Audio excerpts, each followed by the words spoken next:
ओ बाबा हजुर आज के खाने हो र भोक लागिसक्यो आज मकै खानु पर्छ यार छोरी बारीभरि मकै पाक्या छ आज त्यही मकै पोलेर खाने हो म त खान्न होला मकै ल मकै नखाए के खान्छस् तैले आज मासु खाने हो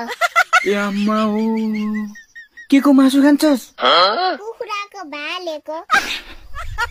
घरमा एउटा कुखुराको चल्लो छैन खाइस् तैले अब भाले काटेर कसले दिन्छ तँलाई भाले आज पहिले गएर उतै खाने हो धत जानेन पहिलो सोइलो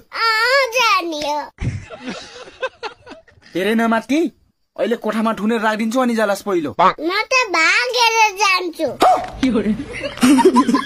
खतरनाक लोग